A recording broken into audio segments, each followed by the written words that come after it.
All right. You are listening to another episode of the 28 to 3 podcast. We have a hashtag intro and hashtag music, but we got our good friends who are the fathers of hashtag no music, no intro. We got Adam and Ryan from the Saints Block Party podcast, the collab, the joint episode, whatever the hell you want to call it. You've all been waiting for. So, time in the making. Thank you, gentlemen, for joining us. So, we our last episode was our 28 to 3 podcast first season preview episode. So we ain't gonna burden y'all with all of that shit that we listened to the last episode y'all had that y'all went through. We're here just to kind of shoot the shit a little bit, talk to y'all friends of ours. So, Max, what you got for our good friends? So basically, you know what? We're in a bar. The three of us has wandered into the bar. We ran into the two of y'all. Let's talk Saints, man. Let's see what you guys are feeling about the this weekend and going forward. So, honestly, give me your thoughts on this weekend's game.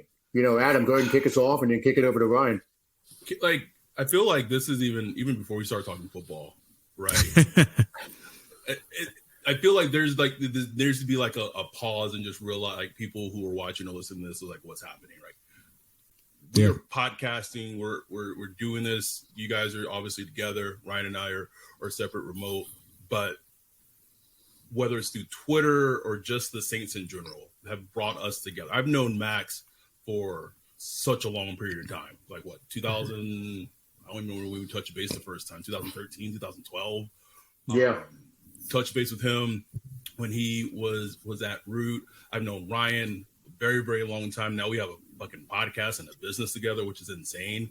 And I just want people to see like it's a beautiful thing. We have a podcast. You guys have a podcast. We don't fucking care. We're not like competing against each other. It's all about uplifting each other and trying to like just do good content and just have a fucking good time. And we always have good time content because we're talking about the fucking Saints. There's always something to talk about with this team. So like, bro, we can just start right today. Like Jake Hader with a Saints. Jesus. Oh my God. But it's beautiful. And I just wanted to just point that out of like, these are like long lasting friendships. I met Corey for the first time at the draft, our draft meetup for our podcast. We were doing in April. Well, I was going to say that's a fantastic segue because, no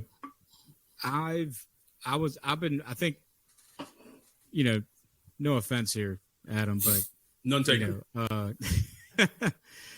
Max had told me about Ryan's Twitter handle. He's like, dude, you got to follow that boy Wolf. Fucking like the best, like 15 character tweets you ever see.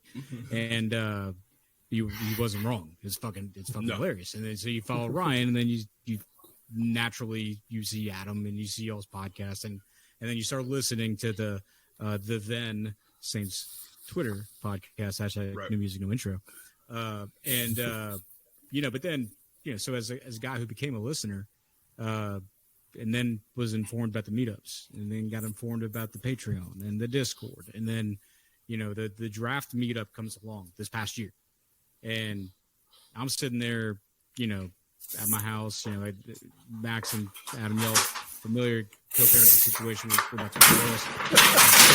What are you doing? TLC?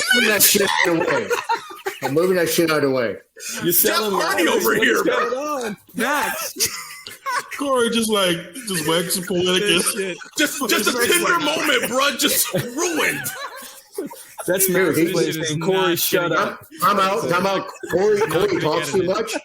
Corey talks too much, so I need to move it over and kind of break up the moment. If I'm talking too much, you just throw ladders across the room? Is that what we're doing? That's my new way of doing it. It's just, I know you're a big WWE fan. Shawn Michaels and Razor Ramon right there, bro. Like, Jesus, man. Like, this ain't a cage match. Fuck. Right. That's how we get Corey to slow down around here. So I feel bad he for throws people ladders is what he does. Just listening, not seeing like the actual visual. That was good. That was great. Whether you planned that, Actually, no. you didn't. That was good. So let me say this though. Going back even further, when we're talking about relationships, so I can remember Nick and I being freshman year in college, and we were taking the same classes. It was a business class, I forgot which one, and I would leave class within 2 minutes of it starting, go to the computer lab, and get on Saints Report. And one of the people I was interacting with was Ryan. So I remember going back and forth, and I knew him from then. And we didn't know each other, but we were back and forth interacting with each other. And it was funny when we got into Twitter, and I spotted his handle. And I'm like, oh, fuck, that's the guy from Saints Report. I got to follow him. And then it just keeps going and going and going. And then Adam, I don't even remember how we got connected, man. But you reached out, and you came into the restaurant. We had some drinks. Got you guys some food, went to the game the next day, and that was pretty much the kickoff point. So just to echo what he was saying, man, very, very cool story. The connections run deep. They run far. It's probably been 30, 40 plus years of friendship between all of us in this virtual room right now. So it's just really, really cool that we're all talking about the Saints, on a podcast together right now. Yeah, man. So 30 combined years of friendship and one this decapitated ladder from Max is fucking awesome. Yeah. But the seminal moment for me with y'all, Adam and Ryan, is that I was sitting there on my couch. I'm like, look, I'm gonna watch the draft at home. My fiance Lizzie, she was actually working the draft with their company Wristband at the time, and she was in KC. She was literally behind the stage when they were calling the picks. I mean, she's got a picture of Mahomes and all that good shit. And I'm like, I'm gonna watch them. And Max is like, what are you doing? I'm like, I'm here. I'm watching Dre. He's like, get your ass to Bayou Beer Garden. Come to the meetup. Just like that. And Max was telling me. And I went, and I met y'all. And then next thing you know, 2 months later, or not even, Lizzie and I are in LA, and we meet up. We'll post it to the Twitters as a reminder. But we did a little rooftop dinner, me and Lizzie with Adam and his girlfriend with a view of the Hollywood sign, man. It was a beautiful, beautiful thing, as my Italian Metairie friend likes to say. It was, man. So we'll go into the Saints. I would just want to just point that out of how fucking dope and cool that is. It's. Oh yeah, had to be. Yeah, absolutely, man. For sure. Okay, let's talk about these niggas. But no, dive into it. What you got? Yeah, go. We talking about Titans game? Yeah, let's do it, man. What you got? I think they start the season on the right foot. Ryan convinced me last night. We did our preview episode last night. I initially was like, I don't know, this Titans team it feels like a Saints-y loss, but I'm not trying to stay with the negativity. I'm changing it up for once. I'm saying they start off, Derek Carr has a damn good game, and they do enough to pull out a victory in week 1. Yeah, I will say I am terribly concerned about the run game because it looks dreadful going into Sunday. Well, it's kind of like everybody said. We haven't actually faced Derrick Henry yet as a team. I know. I mean, you got DA, who's the defensives. I can't believe I'm saying this, but the past 3-4 years, our defenses have spoken for themselves. Top 10, top 5. Well, time out. You say you can't believe you're saying this. That's the one fucking thing DA has ever been able to do is coordinate a defense. Right. That's his calling card. It's not a surprise.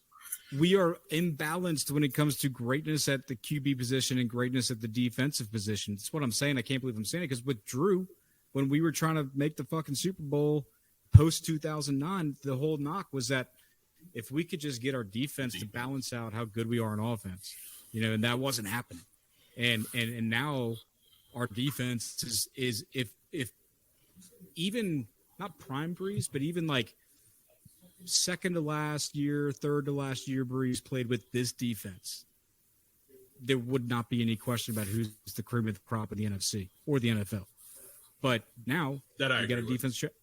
We were the best team in those last 3 years of Breeze. We were the best team in the NFC, no question about it. Yeah, those last 3 years. But we were the best team despite our defense, not because of it. If we're going to be. No, the defense wasn't bad those last couple of years. Yeah, you're mistaking it. You're remembering the defenses from the 2017, 18, 19, 20. The defense was good. They were good, bro. It was like Like, I mean, the whole time we were like, man, what the hell is going on? Like, you remember 2017? Exactly.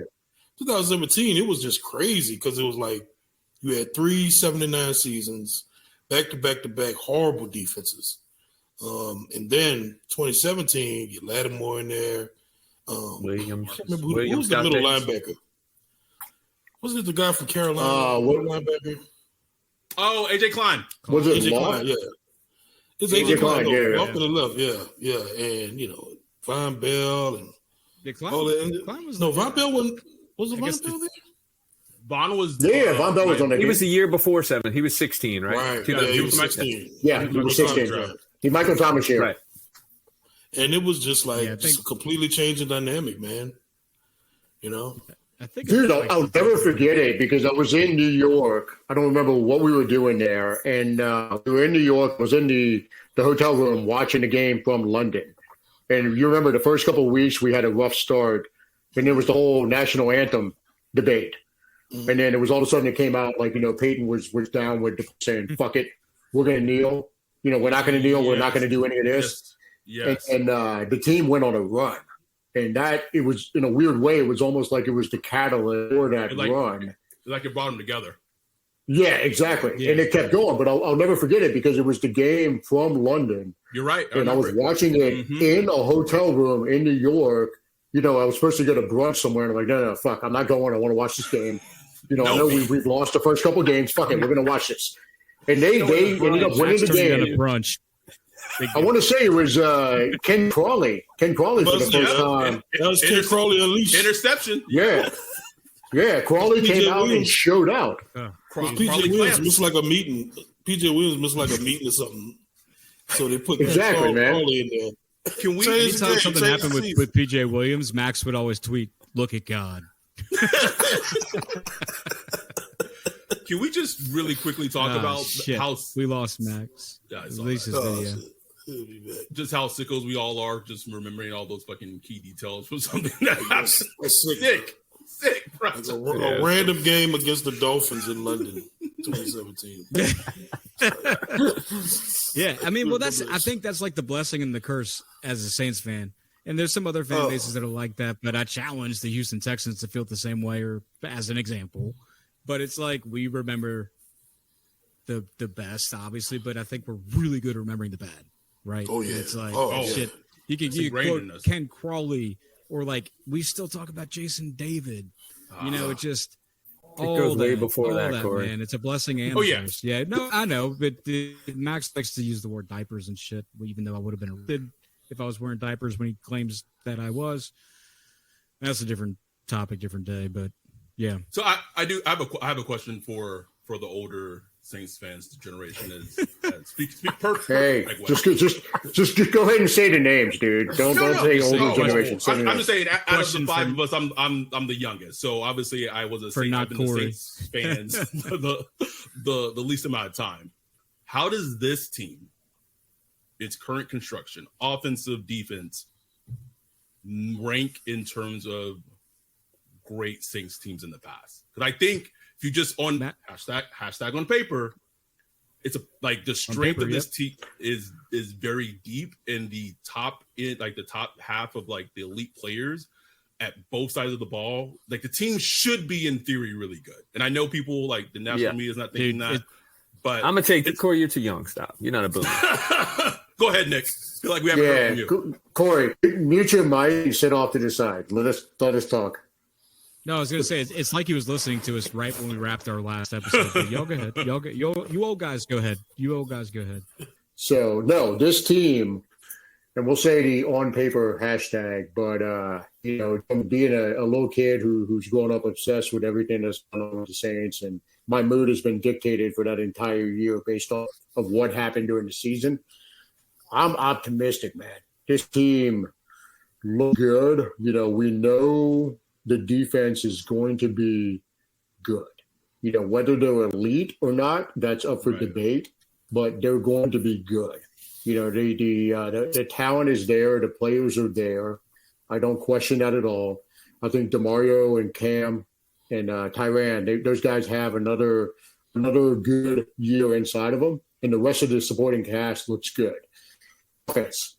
I think Nick's going to say this, and I'll let him correct me if I'm wrong, but I think he was going to say that Derek Carr is already the second best quarterback in Saints history, going off of pure talent and production beforehand coming to this team. And that's not a very high bar. Like, think about it. Who are the top guys contending for the crown? Aaron Brooks. All right, anyone's top 3 Saints quarterbacks ever. Obviously, Drew Brees number 1. Archie, Aaron Brooks. Those are your 2 and 3 in some order. None of us are old enough to have seen Archie actually play. Yeah. So I'm going to go with the guy who won us a playoff game. So give me Aaron Brooks as number 2. I'll say Archie's number 3 off of the stories and the legend that we hear. Right. Past that, man. Shameless Bro, it's plug. a fucking. We do have an episode on this exact topic. Yeah, we did a whole episode on this topic, and yeah, we did. We did. So, but going past that, man, what is there? There's Jim Everett, there's Vodka Collins. So I mean, Jesus Christ, Bobby Hebert. I'm not even going to say him because every time Max says I vodka, thought every time Bobby was what? cold. No. I thought Bobby Hebert was cold, man. Like I was young. I'm like, man, that's how Bobby damaged Hebert. we are, man. That's how damaged we are. We thought Bobby Hebert was cold. See, Ryan's closer in age than Nick and I, so we're closer in age, so we can feel, we can share the pain that we grew up with. I'm with Ryan. This team I was love Bobby fucking Hebert. trash, Loved man. him. Yeah, I did too. Cage and Cannon. That's right. what have you done for me? Yeah, but was he actually good? Was he actually good? No. We didn't know though. It's the best we'd ever No, seen. it was like the Saints were winning. They were winning 10, 11, 12 games. It's like, so he's good. Like that's how far our mind went back then. It was like, That's right. Team's well, the Saints are good. winning. No, so that's a good yeah. point. But then you look back on it and Nick, I'll let you go ahead. What I was going to say when Drew left, I told Matt, I said, look, the skill set type that fits our offense is Derek Carr. I don't know if there's ever a way to get him, but barring a quarterback that may become available, he seemed like, he was back and forth over there with that organization. It seemed like there was some tension. So I just felt like that was a good fit if you could get him for a price that wasn't overpaying. And, a couple years later, I think it came to fruition. I'm not going to say he's a top 5 quarterback. He's not. No. But I think he can fit into what we do pretty well. And there's a lot of good players on the roster and has been for the last couple of years. There's just nothing that could make it go. A lot of good players, man. I mean, go ahead. But here's the thing, like, you could be like, say, a top 14-ish quarterback and still have a season or two of like top 10 production. You know what I'm saying? Yeah. So we've seen that like with Matt Stafford or Kirk Cousins, Matt Ryan. Like that. Matt Ryan's a great example. Yeah, MVP year. You know what I'm saying? Like, so you could have a season where everything comes together: the defense, the weapons, running game, coaching, all that stuff. Coaching. That's when it all comes together. And I think this could be that year for Carr. But it's the coaching thing. I can't answer it till I see it. Yeah, Pete Carmichael. Yeah, I see it. I was gonna say, like, here's where I can chime in, even though Max and Nick think I'm too young to say shit like this. But what y'all said, or what you asked, Adam, it doesn't even go back for me in terms of what team we compare it to. For me, it doesn't go back past 2006, because if you look at this team and their makeup, their kind of their ethos, if you will, it's like it's close to that 06, 09 type of feeling for me. We were prepping for our season preview episode, so the thought occurred to me, you got Cam saying, I want to get my guy, Derek, I want to get my guy to back to Vegas, right? So I started thinking, well, what would that take? Okay. And also, we hear a lot about everybody saying, like, oh, it's the Saints winning the South. More people are coming in saying, well, look out for Atlanta because Bijan, et cetera, et cetera. That is very. Can I just? But Well, I don't have no But it- clue where the fuck that's coming from. But I. Right. but Me neither. people are, but it's more of a plurality than a consensus that we're going to win the division lately. Like Right. 2 months ago, not so much. Lately, people are getting hyped on training camp and preseason and all that bullshit. So I went ahead and decided I'm going to look up and see what the predictions were back in the summer of 2009. What was everybody saying about us when we were coming off of a year where we missed the playoffs the year before we won the Bowl? And you've got, I mean, it's straight print from ESPN.com. I mean, John Clayton's on here, Tim Graham, Jeremy Green. I mean, and the finishes are division finish 3-3-3, 1-2-3-3-2, and it's across the board. And the things that people are saying, like the guy that said, who was the picked us to be one? Jeremy Green. New Orleans is a legitimate Super Bowl contender because its offense is as good as anyone's. Running back Pierre Thomas will give the Saints solid balance, but the biggest improvement is on defense, where they finally have a legit leader. You know, it's like that's number one, right? Number two is better defense to supplement dynamic offense. That could be even better than the last. So it's like it's a lot of the same things. Like we've got dynamic playmakers on defense. We've got a good offense. I'm chiming in with this because I think I'm seeing a lot of the same stuff. I think the big thing that is the difference is they don't have the same type of person at the helm at head coach. And Good point. This season is going to be truly indicative. And I'm not saying that DA is a bad defensive coach, but historically his track record as a head coach is improving. And I think, I said this last night on our preview pod, Mike Vrabel is like the inverse of DA, and where he can get his teams that may not appear talented like on paper, and yet they're winning the AFC South. You blink and they're in the AFC Championship. You're like, how are the fucking Titans in the AFC Championship? And it's like that's like good coaching, and coaching like in spite of like it's all. This is such a huge make or break season for DA, and we'll see how it goes. But I'm trying to be more optimistic in how the outcome will be. Yeah, I like it. I like this new version of you. We'll give it till Sunday to see how long it fucking lasts. No, I know. The first interception or drop pass or fumble, it's going to be right back to the old school. Three and out, bro. just 1 3 and out. First 3 and out, baby. I mean, honestly, this Titans game has been the hardest one. No, and let me add a little bit of color to this. This is why I will bet you at any point whenever something comes up and you'll plant your flag on a topic or a statement, and I'll say, you know what, let's bet on it. And this is why, because I love you to death, but man, you have been negative as fuck the last couple of years, and I get it, man, because I don't like DA either. And Nick and I have had this argument over and over again, and I don't think DA is a good coach, but I do think, given the situation that he's in right now, there is the distinct possibility that this team can make some noise.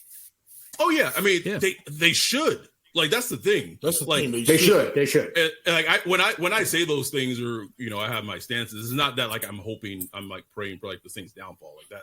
I have a fucking for the league tattoo on my fucking shoulder. So, but it's just one of those things where it's like you gotta show me. Like I gotta see it.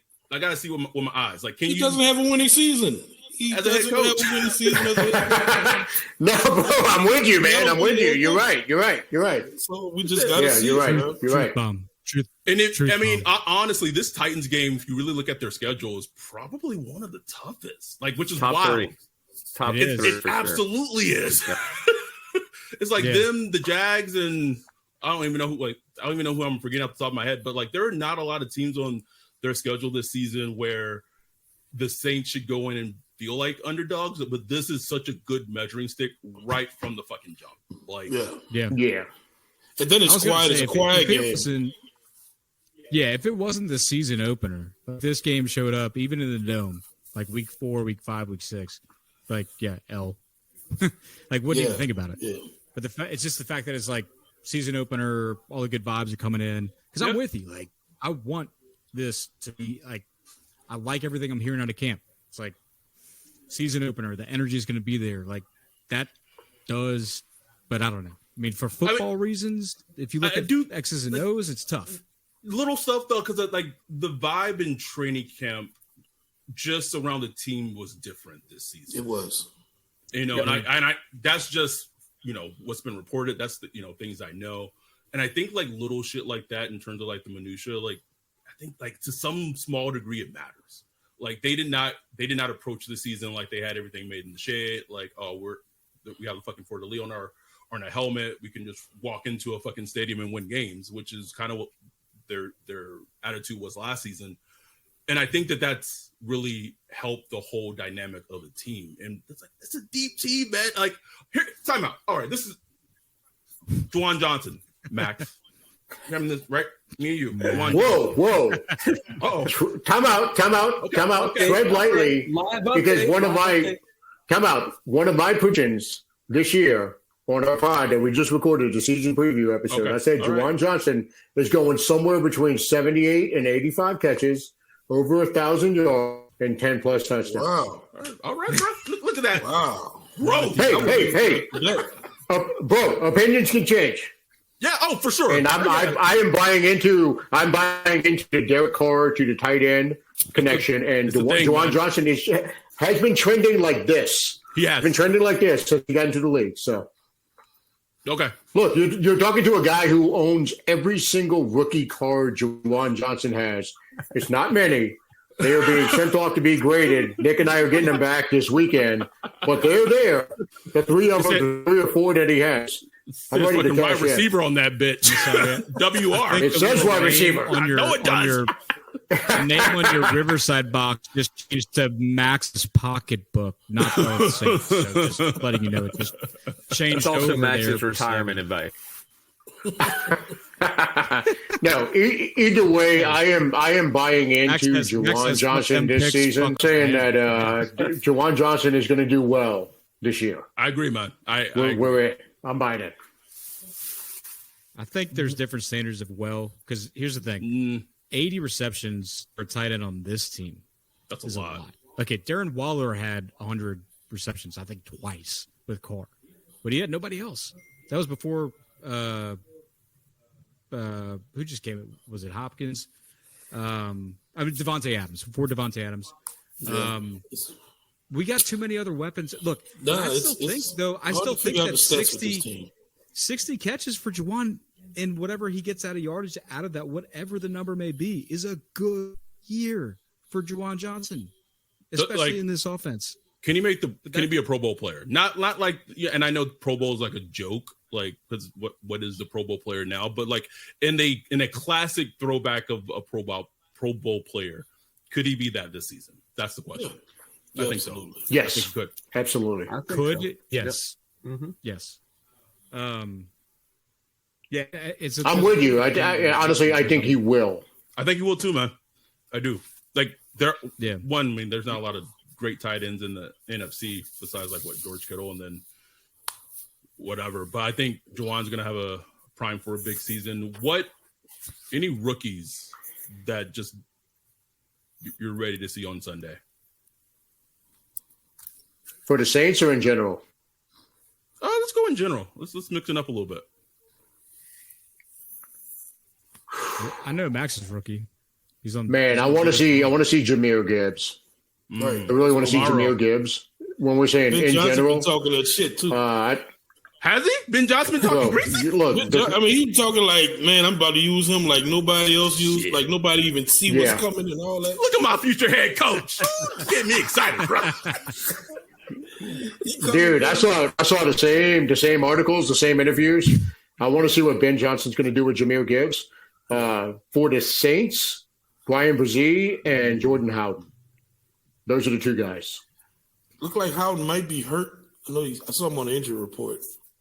So I don't know. We'll see. Yeah, we're saying a lot because I think that kid's going to get in. He's going to play. He's going to be a factor this year.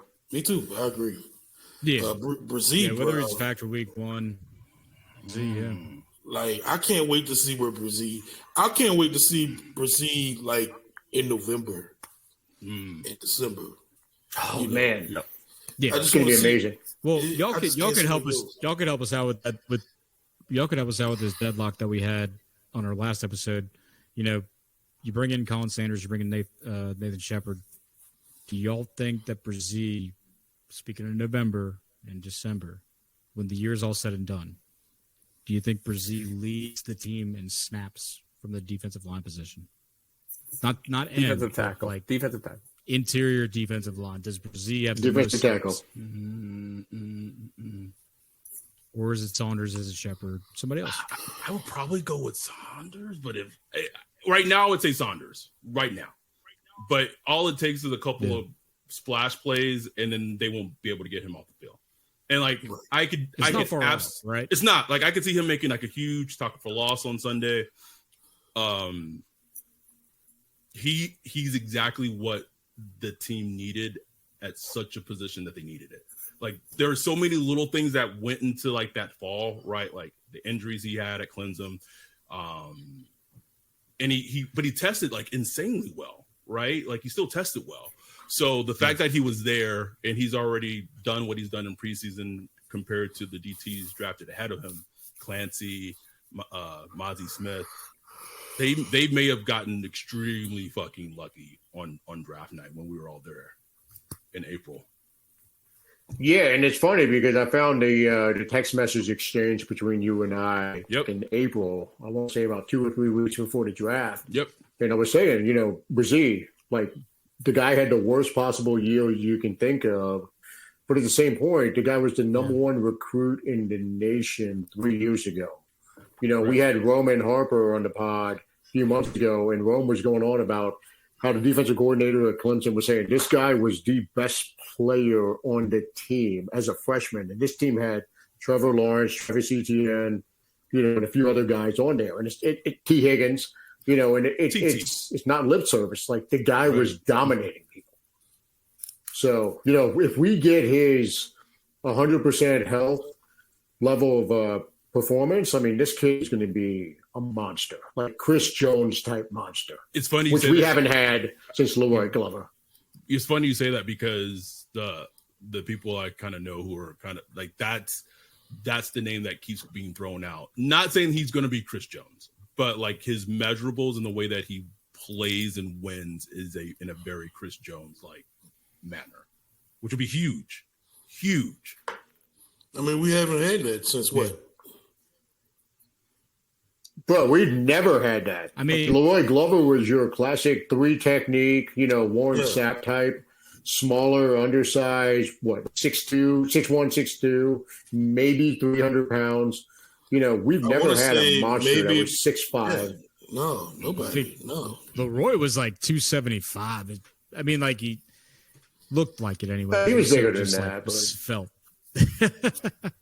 But I feel like with our D line, it comes down to like who can you even think of in the past that has even made noise?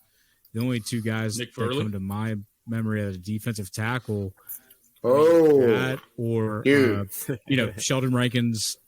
And there was a minute where Seth Ellis did it. Come on, like, Adam. Let's talk about the what if Nick Fairley doesn't get the heart condition, doesn't get diagnosed with the heart condition. He would have been. He would have been that in is the at the point 2017 where squad. That was the 2017. Jesus, man! Shit, was it really? Yeah, he was. Yeah. Yep. It was that Can year. you imagine him? Minnesota Miracle might not happen. Oh, you're a fucking sicko.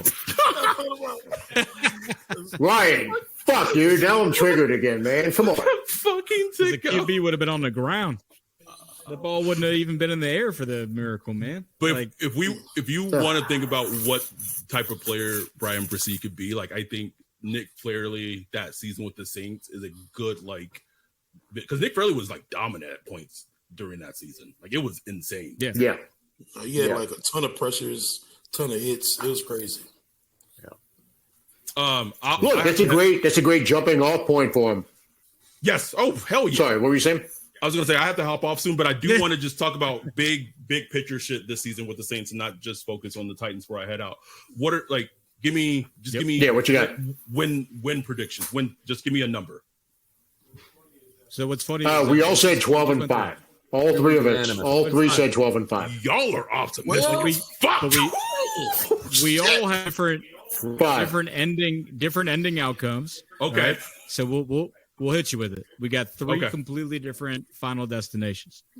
Nick, you correct me if I'm Yeah. wrong. I can't see your screen. No, right now, hopefully Nick can talk because I feel like I haven't heard Nick much at all. but Nick, you hit us with your final destination at the 12-win season. Me, 12 wins, win one playoff game, or probably lose to San Fran or Philly in the second round. Can it be Philly, bro? I can't Please, stand. I bro. can't do a beat San, Philly? bro. Once like as everyone in this room knows, like I was there for the playoff game, well, maybe Nick doesn't know this. I was there. Like I was in San Francisco at the game in the playoffs. I don't need another. Oh, Jesus. playoff life. Don't need it. Don't need it in my life. I My girlfriend's It's a coming, man. Niners Always- fan. Yeah, I always laugh at those videos where guys are breaking their TV, but I almost did in that game.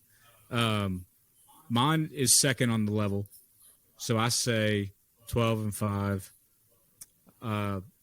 Because of the reminders to me of 06 and 09, I think we get an NFC Championship berth. That's a lot. I cannot say because I can't put this team on the same level as the 13-win Saints teams, which are the Super Bowl 18, 19 teams.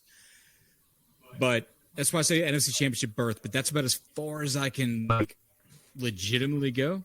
But I think we get NFC Championship game. So I'll leave it to Max. You give the lead up because you had me quite inspired on your final destination Saints 2023. Hold on. pick. Yeah, so I know. Before Adam's Max says it, can we make sure we're recording Adam's face when Max finishes this?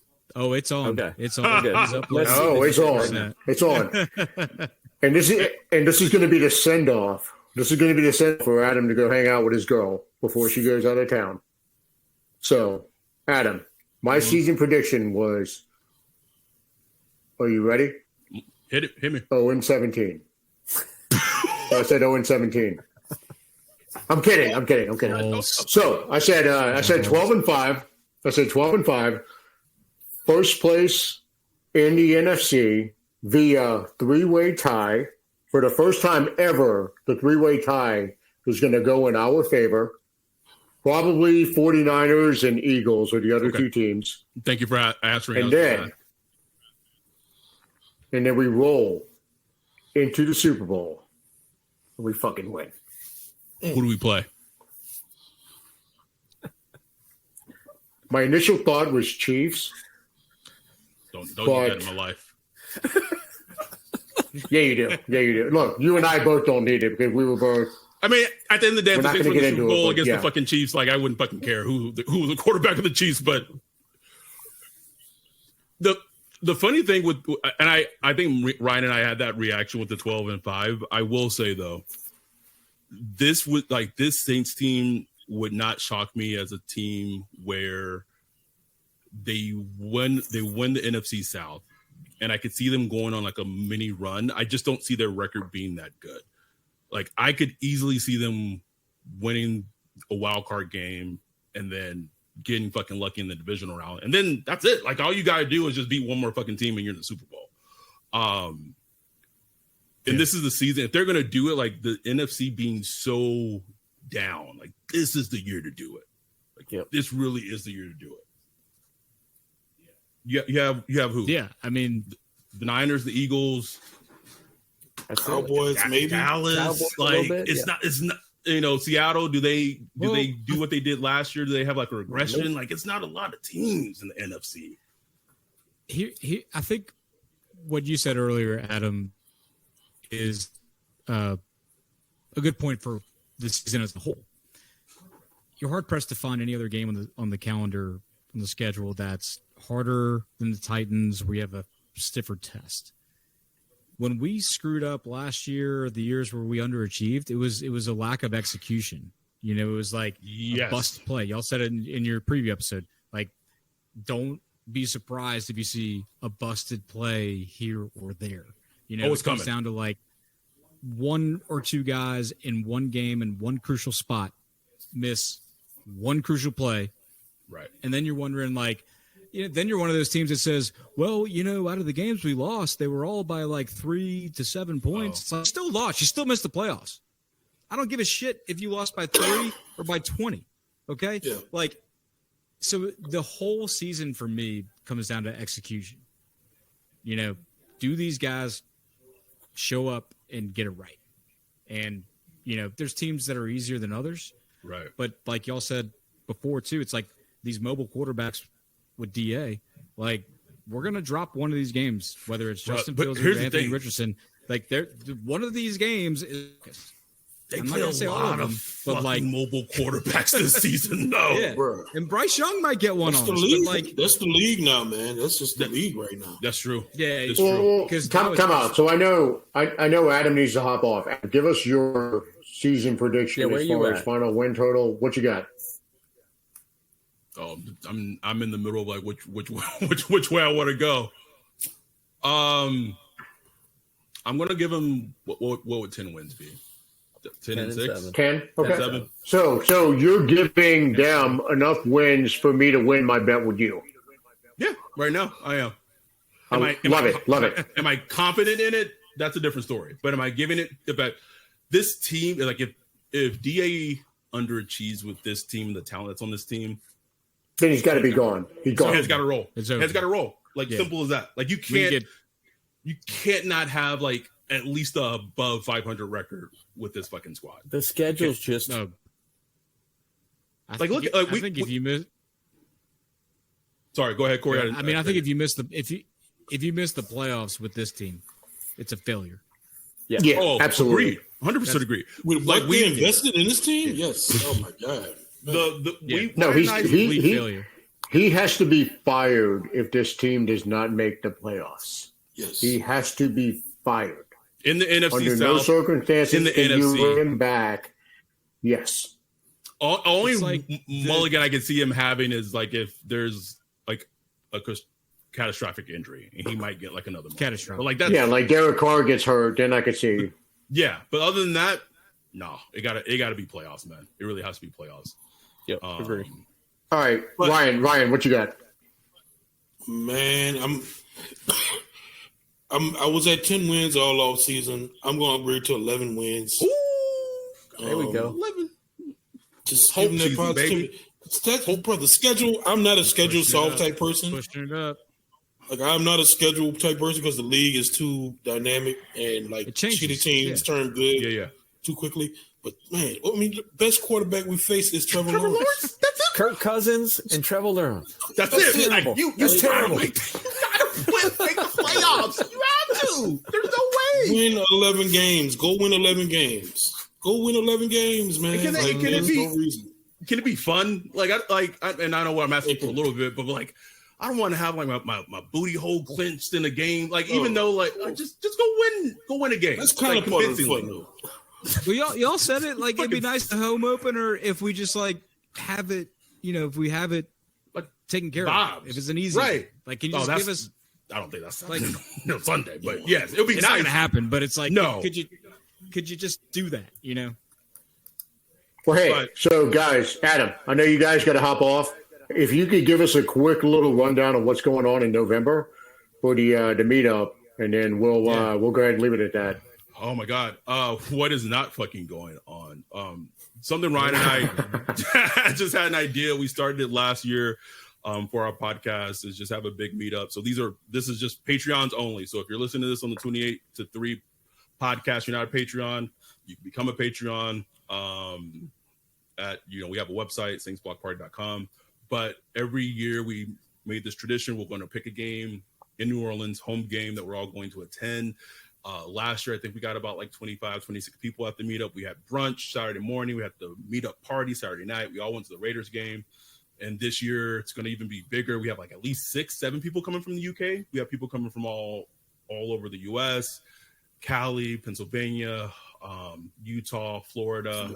It's just a huge celebration of just our community as a whole. Of just like, yes, we love the Saints, and that's why we came together, and we want to celebrate that, and we want to give back to the people who support us and want to give send us their hard-earned money once a month, and it's just a thank you to them, and it's a great time. It really is. It really makes me fall in love with the city of New Orleans all over again. I wasn't born in New Orleans, I was born in Texas, but I call New Orleans like my second home. That's my second home. When I'm there, I feel like I'm home. So we love it. We need the people to RSVP. So we're trying to figure out brunch. We're trying to figure out. We already have the meetup location figured out. It's just like what the menu is going to be, how many people is going to be there. But I think we're going to probably get to about 35-ish, if not 40-ish. So yeah, it's a big ass fucking thing, and we're excited about it. A lot of planning going into it. So it's for the Bears game. It's November 4th and 5th. Yeah. So the game. And just to sorry, I didn't mean to interrupt. Just to back it up, we went to it last year. Was amazing experience. We all went to the Raiders game. We won that game 28-0. Nothing. So obviously the best game, best game of the season. Man, all of us were riding a high after the amazing weekend that we had. Elise putting us up at her house, just having the party there the night before. You might want to edit this out. Might want the non-Patreon showing up to fucking Elise's house like, hey, let me in. Yeah, I mean they don't have the address, so we're good. This is easy. She lives in the Plaza Tower, the building with the net hanging off the top. But no, so last year was an amazing. Honestly, was an amazing experience. Probably the best home game of the year, and it couldn't have lined up any better. Just to be able to see everybody in person, we had a great time. Getting to catch up with everybody, and look, man, looking forward to it this year. I've got some friends that are coming in town for a game. And they don't even realize they're coming in town for that game. Boom. I said, hey, look, I've got friends in town for that one. Come on in for this one. We're going to go hang out. It's going to be a big party. So the party's going to be bigger than you guys are expecting. It is. And it's crazy. Yeah. It just wanted to add this, and this is just modern day, but like we have people that we interact with online, whether it be Twitter, Discord, whatever. And they're like extended family, they're friends. And so that party last year was like the first time a lot of us even like met each other in person, and there's that weird I don't know if but there was none of that because we seemed like we've known each other for much longer, and it was a beautiful thing to see. Like we're like again like the fact that we have like 6 or 7 people coming from the UK, like what the fuck, like that makes no sense to us, but it just goes to show what Saints fandom can do and what a good community can do. And so we appreciate y'all for letting us come on. Max, knowing you for a long time, man, you're like a brother. Corey, knowing you for a shorter time, but you're dope as hell. Nick, hopefully we'll be able to forge a friendship after this. But this is what it's all about, is just a community of people talking about the Saints and having a good time and hoping people listen and making something out of it. So it's beautiful. Yeah, definitely. And look, No. I know you guys have got to run. Thank you for jumping on with us. And what we'll do, Nick lives in the neighborhood where Elise lives, so I'm sure if we're going to do the first night party over at her place, we'll go ahead and get him over to get him. Yeah, definitely. But we'll get him to show up for the party this year, and so you can get to meet him in person. Thank you, Hopper. But thanks for jumping with us on the pod today with us. So awesome. Love you guys. Thanks for jumping on. You guys. Yeah, love you too, man. Love you all, man. Second that. Y'all be good.